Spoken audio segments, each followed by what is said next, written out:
النهارده هنعمل مع بعض التوم البودر من غير اي اضافات، بس طريقه سهله واقتصاديه وسريعه ومش مكلفه. والفلفل الحلو والبابريكا. تعال نشوف طريقتها مع بعض. يا رب تبقوا بخير. النهارده هنعمل مع بعض التوم. بقطعه طرنشات رفيعه، سواء على قطاعه ولا ايدك على حسب اللي يريحك. وهنعمل معاه حاجه تانية ان شاء الله، بس اما نخلص ده اما نجهزه يعني. سهل جدا.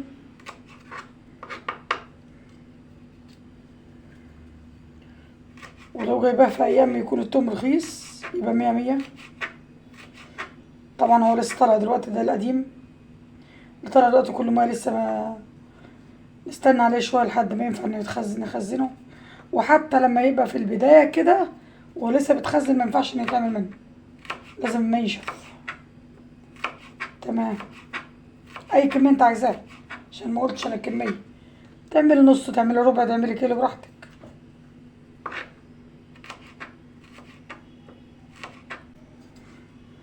هنحط لمدة 5 دقايق ولا 7 دقايق كده على درجة حرارة وسط، وبعد كده نهدي النار، عشان ده البصل يمكن يكون بياخد نار عنه شوية البودر، لكن ده لأ. التوم ما بيستحملش عشان ناشف مفيهوش مية. البصل فيه مية لكن التوم مفيهوش مية. حاولي تفرديه في الصينية ولا في الصاج ولا في أي حاجة بتعمل فيها، عشان بس ايه ما يبقاش فوق بعضه، عشان ينشف بسهولة.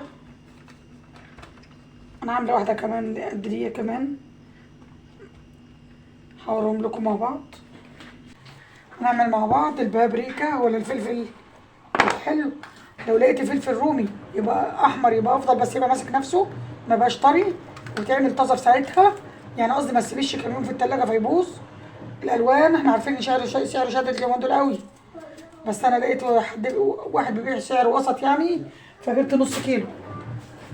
المهم هنقطعه بقى رفيع كده طرنشات على قد ما نقدر نرفع.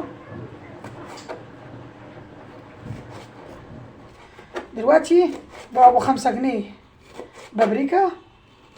ما بكملش طبخة يعني، مش عارف، ما بيكملش عندي اسبوع لما بستخدمها زي اي مكون، ما بتكملش.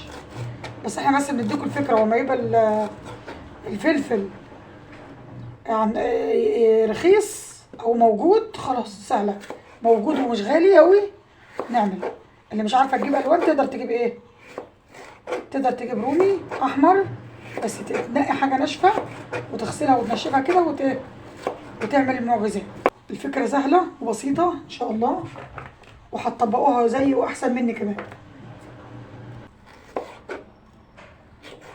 في شمس قويه في الصيف مثلا شهر اغسطس والشهور اللي بتبقى الشمس احمى من النار دي، حطوه في الشمس الفلفل ده.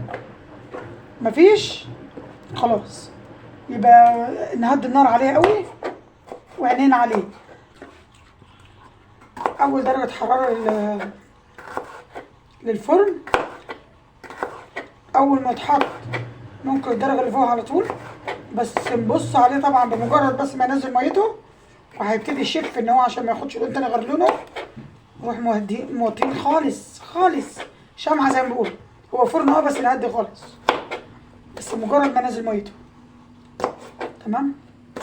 عندك ورق زبده حطيه. قطعت الفلفل كله كده رقيق، ولو في حته عكستك في بوز الفلفل ولا حاجه تعالي الحته الكبيره واخدها تشك تشك تشك تشك عشان ما تاخدش سوا كتير بس، او تجفيف كتير.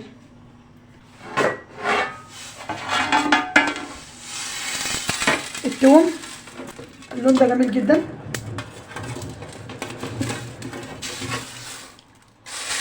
اهو استنى السنه بسيطه، ده مع ده يبقى 100 100. يعني لكم كانت النار عالي عليه السنه، وما كنت ما كنتش جنب البوتاجاز، بس مسافه مسافه دي حاجات على طول. المهم يعني فالدرجه الصاج اللي طلعته في الاخر ولا الصينيه اللي طلعتها في الاخر ده هو ده اللون المناسب. تحفه وناشف خالص اهو. تمام. زي ما قلت لكم عندكم حاجه فريشه تحطوها في قعر الصينيه ولا الصاج حطوها، ما عندكوش خلاص سيبوها على الله. بس الصاج السجان اللي هي الزنج دي للاسف تقريبا من الزنج، هو معموله من الزنج، بتاخد لون وحش لو حطيتها من غير في حاجه مفروشه فيها ورق زبده ولا كده، بتبوظ لونها بيغير بسبب الخضار والحاجات اللي ايه والفاكهه واي حاجه بتتجفف من غير فرشه بتتبهدل. عشان كده الصواني الالومنيا اضمن بالنسبه لي لو ما عنديش حاجه فريش. حبايبي مهدينا خالص، نشفت اهي، عايزه تكه بسيطه. المهم لا ده كده ده لو بردت خلاص كده شكرا. بس شوفوا النص كيلو بقى ايه. المهم معناها تجفف خالص اهو. قلت اوريلكوا برضو الفلفل الحلوه والبابريكا ضربتها في الكبه وانعمها كمان شويه. احنا بس حابين نوريكم فكره.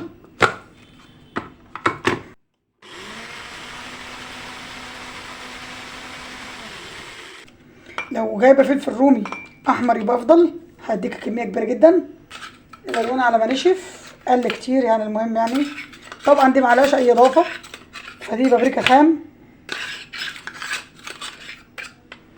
يعني. شويه دول مش اقل من 10 جنيه، بس برضه هشوف لهم اي حاجه تانية صغيره احطه فيها.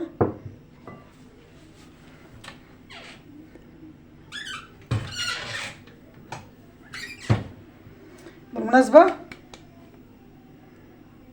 الفلفل الروم هيبقى ايه اوفر بكتير عندي عن اللي هو الحلو، بس لو موجود ومش طري. مش طري معناها مش بايظ يعني، يستحمل، يبقى عظمه يستحمل، يبقى عظمه ناشف. ماشي. التوم اللي جففناه مع بعض ومخروش اهو زي ما انتم سامعينه نشف.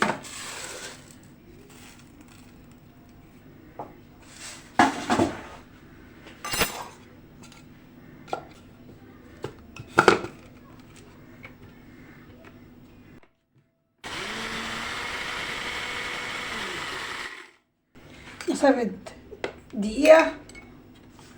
أحلى توم باودر من غير أي إضافات. كل اللي عملناه حمصناه، قطعناه وحمصناه طرنشات زي ما شفتوا كده رفيعة، وحمصناه وضربناه في الكبة.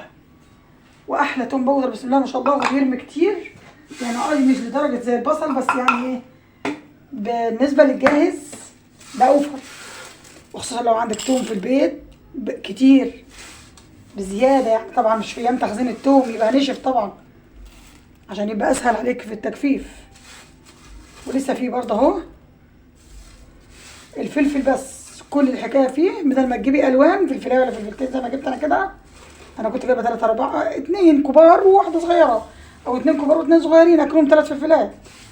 فصفوا على الطبق الصغير ده طبعا من غير أي إضافات. طبعا لو حد غير هيضيف شطة وهيجيب شوية جاهزين ويقول لك اهوت، لا حرام.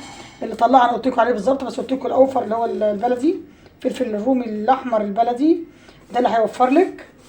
تمام. التوم البودر من غير اي اضافات وباللون الجميل ده، بسم الله ما شاء الله، مديني كميه راضيه عنها. وانا ما عملتش بمقدار مثلا ده كان نص ولا كان اكتر، لا ده انا كنت كيسين كده صغيرين كده كنت شارياهم، لان ما كانش عندي توم ناشف فمفرماه كل السنه اللي فاتت. المهم يعني رمضان اللي فات. طبعا كميه عجباني قوي ومش بطاله وشكلها جميل، ولا ضفنا اي حاجه. بسم الله ما شاء الله، تجربه ناجحه و100% وموفره. بالنسبه بقى للبابريكا والفلفل الحلو محتاجين نفرده في الطبق. ليه نفرده في الطبق؟